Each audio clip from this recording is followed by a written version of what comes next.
ni ukuri ndishimye cyane buriya nari mfite ubwoba cyane takaraga kandi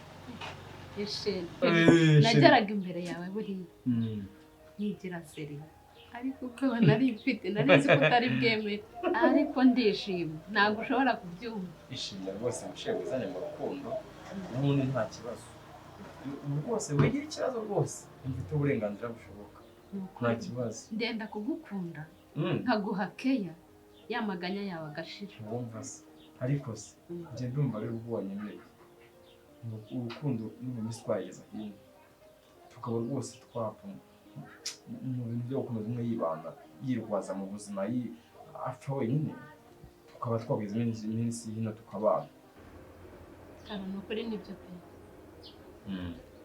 ariko umuhungu wanjye mfite hariya ntabwo yoroshye ibyo ntashaka no kubyumva agashaka ko nshaka umugabo buriya cyagiye waje mu rugo yasigaye ambwira amagambo menshi agusebya avuga ibintu byinshi kuri wowe umva byo kugusebya mbese kugira ngo nkunde iki mwe kukwiyumvamo nanakwanga rwose yarambwiye ngo mva ntabwo nshaka kuriya mugabo hano nubwo ashaka ko nshaka kuko kiriya kigabo kikora ibintu byinshi siko ntabwo bose ari bamwe ntabwo wanjye yarasaba ntabwo ashaka kubona undi mugore ngo mu kiryamo ngo we cyangwa waheze ararama reka ariko buriya nta wabumva nta bana tugomba kubaganiriza ntabwo ari ubatuyobora tukabigisha tukabagira inama n'ibyo tugomba kubaganiriza nta cyatubuza kubana waratinya ubwambu burungurungu mpaye amafaranga ngenda na misi yo mwice nimba narakora amafaranga mba narakoreye ko haba ari menshi wa mugabo we ntese ku buryo kuvuga ngo amafaranga ni uburungurungu ariko rero David urazi bitewe n'akazi umbwengeye gukora aya mafaranga ni make ati rwose buretse nkubwire David tujye dufata misiyo y'ikintu tugiye gukora tuyihe n'agaciro gutumbwira ngo njye gutandukanya abantu David birakomeye niba udashaka kongera amafaranga akazi kawe ndakareka ndagusubiza uburungurungu bwawe twe twumvikanye ko nyine turumvikanye ariko reka nkubwire akazi karakomeye mama mbwira urashaka ngahe none amafaranga nshaka kandi atari bujye munsi nabwo ubundi kugufasha nk'umuvandimwe nuko ni ukukurwaza ndira narebe inote y'150 akose rutika kukihinduka amana kukihinduka nk'ikirere tumaje kumvikana ko nguharira amafaranga none tugeze hano mbonye utangiye guhinduka akose rutika koko David ikintu nakubwira cyo nitiranyaga misiyo bitewe n'akazi ngiye gukora ako se ku buryo se amafaranga nguhaye utangiye ku nga basi kamubwira reka nongere basi kamwongeye basi 10 bihe 80 reka nkubwire rero uburungurungu Rwanda bugusubiza ubu ndabuguha ngewe nigendera gute udashaka kumva icyo ndi kukubwira gusubiza amafaranga yawe ngewe ubibona guserutika nagusubiza amafaranga ni makeya ni make cyane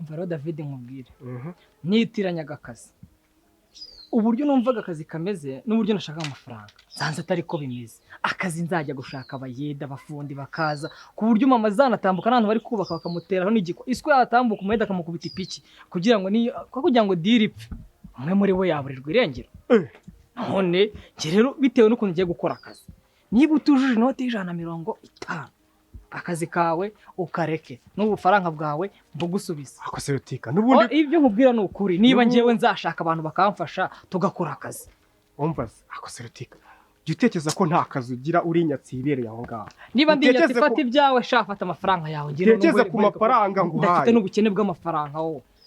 Njye ntabwo mfite ubukene bw'amafaranga. Uhamana amafaranga yawe akazi kabona kugakore. Ubu urayansubije. Ndagusubije none niba utuje 150.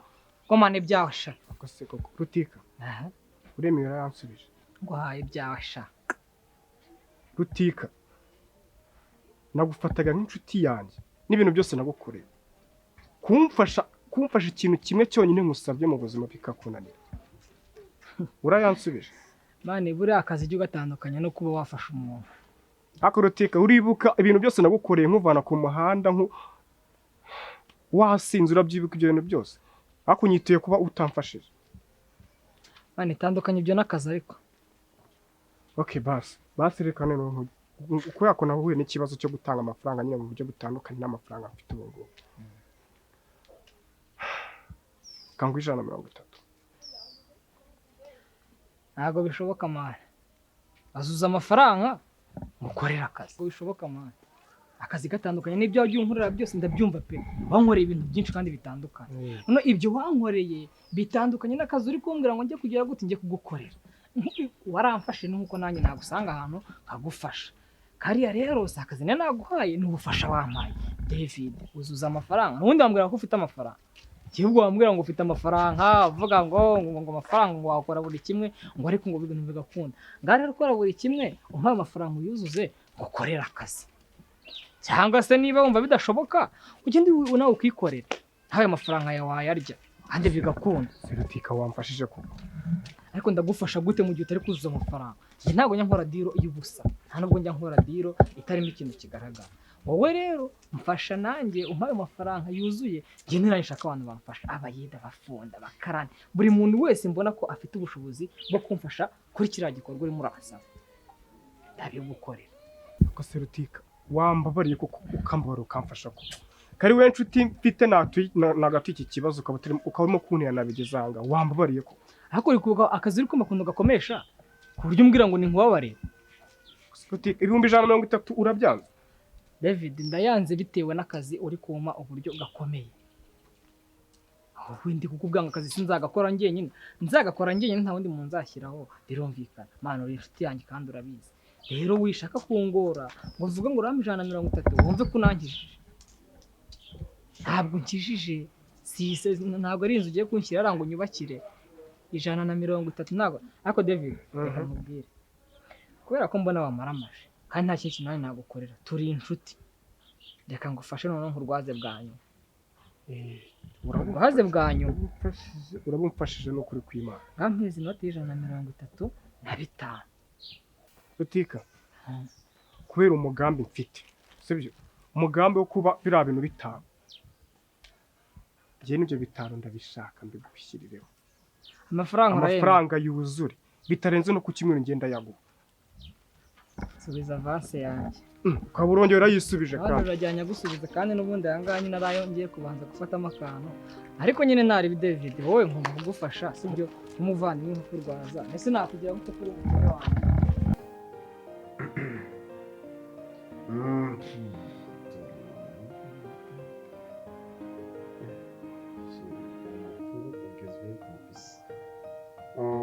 Gashuhe.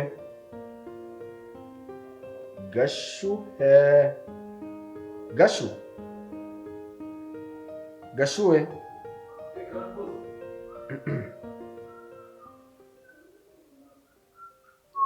Boss, mwamwamagaye boss. Icara ngaho. Icaraho. Hano boss. Ya. Boss. Amakuru yawe. Sawa boss.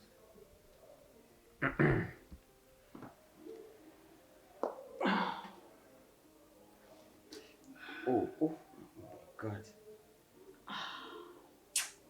Boss Boss tumutungiye reka mpita ndukubura aho tutuza ahubwo vuba. Umvize ndavuze cya. Gashoshya cyane. Fukama. Ase boss nawe ncanga. Urambwiye Jesse shaka agasuzuguro kawe karandengeye.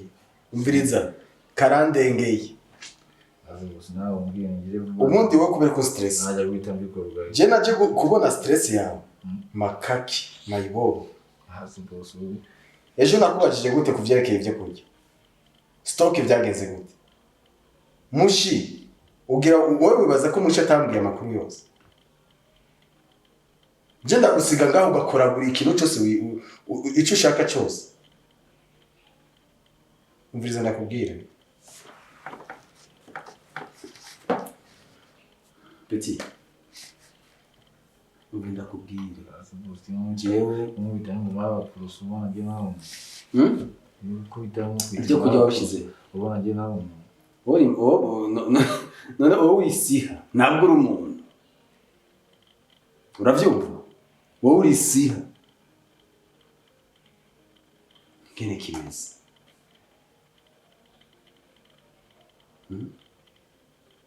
umaze kuzana ndaba mbwira ibyo kurya byagiye ndagusiga mu nzu ugakora ibyo wishakiye muri iyi nzu iyo nishagize Amen. usanga natetse mayo umuhimbiri uri umuhimbiri ndakurahiye toka we mbwira byagenze gute ndabwira nde byagenze gute araze buzuna n'indi kumenya amazi gutyo koko mvi mbere ahe niyo byinshi zanjye ndagiye mu byo musigara ko ijamo guteka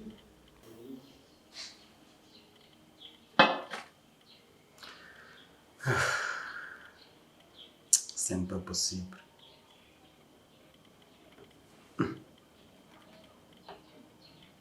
Uyu muhungu nta kibazo afise gabasha. Uyu muhungu uyu mukozi wanjye nta kibazo afise.